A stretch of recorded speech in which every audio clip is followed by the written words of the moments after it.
Monsieur le Président, chers collègues, nous sommes saisis d'un sujet qu'on sait sensible et complexe, celui des mineurs non accompagnés. Par le biais de ce projet de délibération qui vise à autoriser la signature d'une convention établie entre l'État et la métropole dans le cadre de l'appui à l'évaluation de la minorité AEM.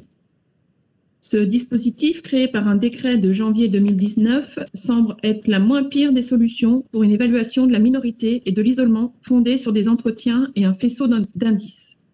On peut s'en féliciter malgré ses limites et ses anfractuosités, car nous parlons bien là de jeunes gens en souffrance, souvent déracinés malgré eux, privés temporairement ou définitivement de la protection de leur famille, auxquels la France se doit bien de tendre la main pour respecter sa tradition d'accueil, sans naïveté et aussi sans peur infondée. Cette évaluation de l'âge basée sur une approche sociale a été mise en œuvre depuis une circulaire de mai 2019, elle-même consacrée par la loi du 14 mars 2016 relative à la protection de l'enfant. On sait en effet combien les évaluations médicales, en particulier les examens radiologiques osseux, ont été contestés à la fois sur le plan éthique et sur celui de la fiabilité scientifique, étant donné que la marge d'erreur est d'au moins 18 mois. La convention entre l'État et la métropole qui convient d'adopter découle directement d'un arrêté du 18 octobre dernier qui modifie le cadre de la participation forfaitaire de l'État à la phase à l'abri et d'évaluation par les départements, et en l'occurrence de la métropole, des personnes se déclarant mineures et isolées. L'arrêté entérine le principe d'une aide différenciée selon qu'on signe ou non cette convention. Il serait bien entendu regrettable que nous ne bénéficions pas de l'accompagnement financier maximal de l'État en la matière. C'est pourquoi les élus de Synergie sont favorables à cette délibération.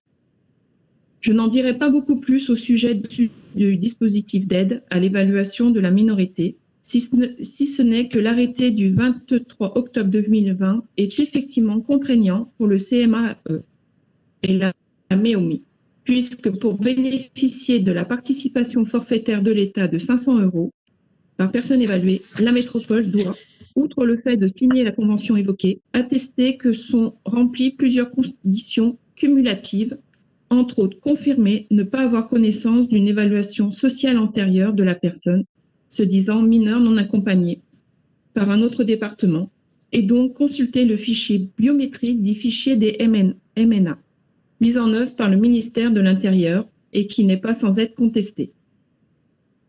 Je profite de ce dossier pour rappeler qu'en matière d'accueil des mineurs non accompagnés, beaucoup reposent sur leur hébergement et leur accompagnement jusqu'à leur majorité, mais aussi au-delà pour leur bonne intégration et leur émancipation.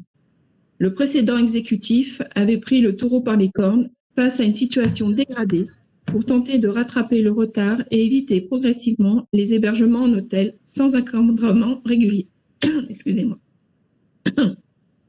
Je me réjouis que la dernière commission développement solidaire ait été l'occasion d'un point de situation avec les chiffres les plus récents, comme nous l'avions réclamé.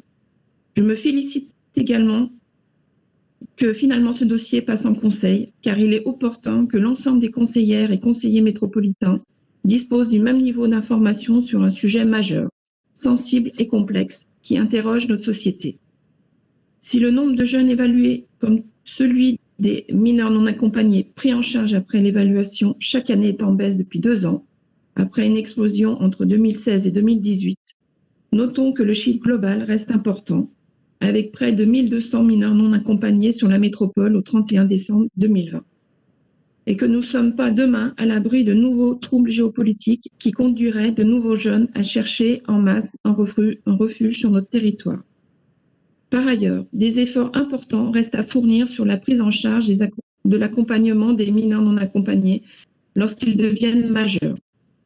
Nous avons notamment appris en commission que ceux-ci étaient encore très largement logés en hôtel dans des conditions de suivi qui ne sont pas favorables à leur bonne intégration à la société.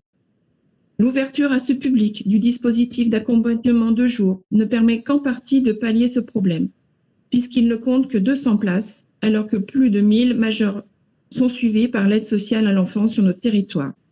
Nous avons donc collectivement du pain sur la planche. Je vous remercie.